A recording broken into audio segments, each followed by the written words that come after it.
நீங்கள் பார்த்துக் கொண்டிருப்பது நியூஸ் 21 செய்திகள். தமிழ்நாடு செய்திகளை உடனுக்குடன் தெரிந்து கொள்ள நியூஸ் 21 செய்திகளை பாருங்கள். உண்மை, உழைப்பு, உயர்வு.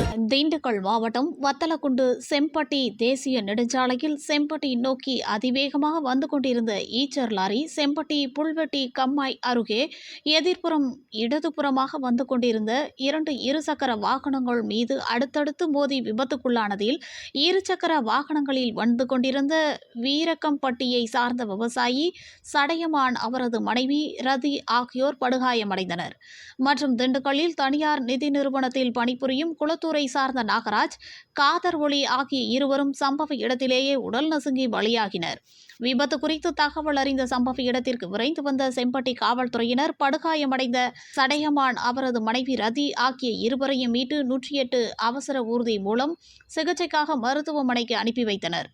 மேலும் விபத்தில் இறந்தவர்கள் இருவரின் உடலை மீட்டு உடற்கூறாய்விற்காக திண்டுக்கல் அரசு மருத்துவக் கல்லூரி மருத்துவமனைக்கு அனுப்பி வைத்தனர். இந்நிலையில் மருத்துவமனை கொண்டு செல்லும் வழியில் சடையமான் பரிதாபமாக உயிரிழந்தார். அவரது மனைவி ரதி உயிருக்கு ஆபத்தான நிலையில் அவசர சிகிச்சை பிரிவில் சிகிச்சை பெற்று வருகிறார். செம்பட்டி காவல்துறையினர் வழக்கு பதிவு செய்து விபத்து ஏற்படுத்தி விட்டு தப்பி ஓடிய லாரி டிரைவர் நாகராஜ் என்பவரை தீவிரமாக தேடி வருகின்றனர். திண்டுக்கல் ஆத்தூர் தாலுகா செய்தியாளர் BS பக்ருதீன்.